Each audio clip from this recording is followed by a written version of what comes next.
It depends whether you go back further with Wicca or witchcraft, and you do have a shedding of blood all the way back to the Italians. You do, but so that's. I mean, you have a mass growth in the area of Wicca, female. A lot of the guys will move towards paganism. A lot more naked, sky-clad stuff there too. You do have a real growth in Druidism, and yet the real Satanists would look at them as light level. They would they would even see they're of the same source, but they would look at them as lighter level. While we're on that, I wanted to ask you a couple questions, kind of regarding the Wicca thing, because uh, as I was saying, our friend, her and her husband are really good friends with Dan and I and our wives, and they're about to embark on going out to the Catskills to this very small church in the mountains. One thing that was interesting was that when Matt got there, he said that there was this woman talking about there was a summer solstice going on, Mm-hmm. where I guess I'm not that hip on all this stuff, but basically people meet at a bonfire and they keep it burning all summer long, and someone's always there. Uh, the lady made it adamantly clear that there's no alcohol there for whatever reason. I don't know why she would be so adamant on insisting that when she was talking to Matt. But anyway, she said that she used to go a long time ago for a while, and then just this year started just kind of out of nowhere started going again. And she hasn't returned to the church since Matt went there to meet everybody the first time. Mm. So it's kind of an interesting situation with the whole Wicca thing, and also his wife is much more in tune to the whole, what you're talking about. Sure.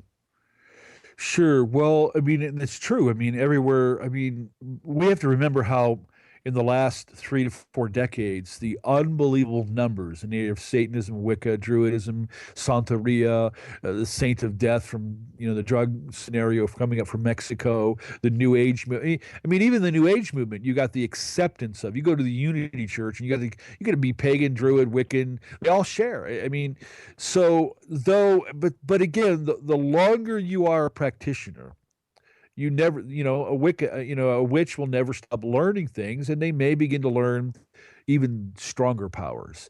They want to bless people, blessed be. They want to do things for healing and things like that. They say, but the truth is, I mean, I've got books upon books here. Anybody that's going into witchcraft can learn. There's even Michael Ford is a primary. It's called Luciferian witchcraft, where there's a mixture. So it really depends. I mean, that's why, again, knowing the differences. I mean, Santeria is different than Palamon, and the Saint of Death is different. And so to know some of these things, this is our issue years ago, 30 years ago, is to help identify. You have to know it in law enforcement when you deal with a crime scene. Is this Wiccan? Is this witchcraft? Is this Satanism? Is this brujeria? So what is this? So either way, if there's dark powers involved, it makes it very dangerous. uh, I've done deliverance on teenage girls that went to Wicca, went to little witchcraft meetings and began to learn binding of spells and summoning, and full blown deliverance, issues can come up. And so you have to be able to see that most of the so-called Wiccans aren't going to really be out to hurt you. Um, if you get into, the longer they're there, the more they would be wary of you, and always, of course, they're always going to say, "You Christians, you persecuted us. You in Salem, you killed a lot of us off. Which is not really the truth of who did that up there in Salem. You got a political, quasi-religious. I mean, these guys in Salem didn't even have the slightest clue of deliverance. And that's why there was so much fear. There's nothing New Testament teaches about throwing women into the water. If they float, they are a witch. If they drown, they're not a witch, and that kind of junk. That's nothing to do with Christianity. It's just pure man-made, hysteria, religion, and Sounds like Monty Python or well, it's sad what occurred in Salem in a lot of ways, but the other side is there was clearly, and there is clearly today, uh, not just Wicca, but deep witchcraft, paganism, Judaism, New Ageism, Satanism is in all the area up there. It's littered. I mean, it's just sunk down in there. So, you're going to have it all kinds of places. You got folk witchcraft in the hills of Kentucky when I went to college down there. You have other stuff that's, you have especially, older women and sometimes men, but older that are seers and they're older and if you mess with them, if you bother them, then they'll know how to do a heavier, and that's true in voodoo and hoodoo and cantabile and so forth. They will even know how to do something more serious against you. You could pay a Polaro or a Babalao now. In Santeria, it's a little bit you can, but in Palomobi, you can pay them to do a real summoning of demons and a curse that involves animal blood, whatever, against somebody else to harm them. This is the only other question I had from my friend Matt. I again, like we keep them in our prayers because they're about to embark on this, and obviously with her past in this, they feel like God is leading them there. They're definitely going to run into probably some things. According to them, it's one of the most widely populated Wiccan areas. Well, it's very. I grew up at basically the foot of the Catskills, and I can remember the pastor that I interned under. He'd always say up there, it's a very dark area. It's very hard to break into because of what goes on up there. In typical Baptist fashion, we're not going to actually call it what it is, but we're going to leave it ominous and it's dark and it's difficult. And from what I've heard of pastors I've met and talked to in the Catskills, they'll actually talk a little bit about sometimes. There's a lot of spiritual warfare that goes on here. A lot of occult Satan. So I guess Matt had asked me to ask you this. He just asked this: are people / Wiccans actively trying to infiltrate the church, or are they just standing back watching it fall apart? I would say this in general. Wiccans who are lighter level, there's not even a concern.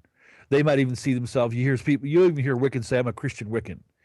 And there's no truth to that. They're not. I mean, and you find that they're not born again. They had kind of a Christian or a Catholic, mystical background, and so there's things they believe in. They want to kind of merge it all. So you'll have people that are lighter level.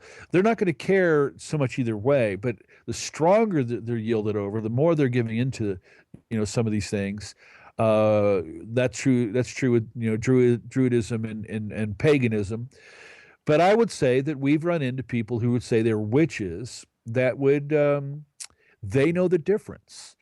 And if you make them mad, if you do something, or if you come into their area or territory, they're very protective of their own little worship areas. They have no problem doing a hex or spell and so forth. So it's not so much them that would be infiltrating the church. They would more be avoiding because they feel they have their own thing.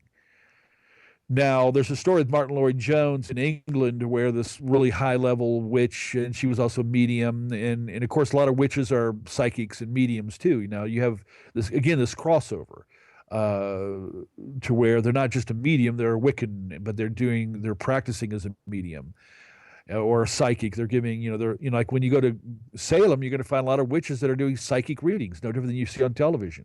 So a lot of the witches up there, they're presented out. Even Lori Cabot in her shop, she's going to do readings. And that's where she's going to make a lot of money. Now, if you mess with Lori Cabot, she would probably, if she gets angry, she's going to use what she has, what powers to go against you. But generally, Wiccans are not the infiltrators. Now you would have younger teenage Satanists that might even have within their covens that they have to go desecrate a church, they have to go do something, they have to rip up a Bible. If you read The Devil's Bible by Father Meridon from the Cathedral of the Black Goat in Los Angeles, The Devil's Bible, which I have here, will tell you in order to be a Satanist in that brand, traditional Satanist, you're going to have to go through some ceremonies. And they got the ceremonies written, how to, rip up the Bible, whole desecration thing, how to renounce God's Christ, really do all that you can to really cut God out and open up to Satan, because they really believe in Satan. Now, that's a traditional Satanist.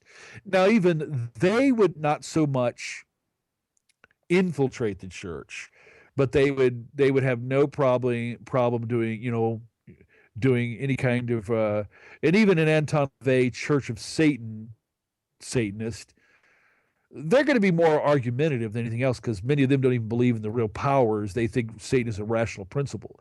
So it really depends on who you have. The people that are the dangerous ones are going to be those who've really gotten into the powers. They really are. They have powers. They've received powers. They've summoned powers. They've accepted powers, and those powers, whether they believe it or not, clearly are demonic, presence in their life and on their life, and they might be used to do harm against a Christian. Look at a a Wiccan. This is true. I mean, Wiccan or somebody that's a Satanist can do a spell against somebody at work, a way to get advantage. Somebody who's their competitor, they can do a spell against, and there's spells written out for that. So that can all be there, but the infiltrators are going to be the underground Satanists that we talk about in the book, the designed infiltration, program demonized principles of infiltration with a goal of testing and or then damaging the local church. Russ, real quick, you've talked about how they can put a hex or a spell on you. How far can that influence go on a Christian? Like, and how do you deal with that? Is it just a clearing the air kind of a moment, or is there something more involved when dealing with these spells? Obviously, we've talked about we have the authority in Christ. So, what in my mind, what I'm thinking is, if I just in the name of Jesus Christ, whatever it is, be gone from me, it has to flee, right? Or I'm novice at this. I'm new, so maybe I'm being naive. You're absolutely right. I mean, the ground of it all, and we've done this teaching for a lot. It's on our website free. A book's going to be put out called The 5 A's: authority, armor, awareness, alert, and then action. So those are 5 foundational principles that every believer should be taught about the how to appropriate and use the authority, how to appropriate and live in the armor, how to be. We're commanded, even Colossians 4:2, it says, be devoted to prayer, being watchful with thanksgiving. Well, we understand prayer and thanksgiving, but most Christians, when I would ask it straight out, what do you know about being watchful? They're like, well, watch out you don't, slip up. No, gregoruo. It's the same word used in 1 Peter 5:8 when in the context of Satan being the one prowling around to seek somebody to devour. Gregoruo, literally, Kenneth Wuest defined it best by saying it's a word that means not only vigilant, the opposite of passivity, the idea of you are looking for impending danger. You take the time, not out of fear, not out of being afraid, but out of a powerful stance that you're gonna make yourself aware around you. Is the enemy here? Is the enemy trying to do something? And that's part of what we got to put into practice. Now, in what we've done, because we've counter-infiltrated, we have gone after groups, we've learned how to target groups in intercession and prayer and authority and so forth, covens. I believe this. I believe that I mentioned about we can all believers can go through oppression, all believers can go through attack. Some believers give in to this flesh so much they can have attachment. Non-believers can have full-blown possession to where they're taken over.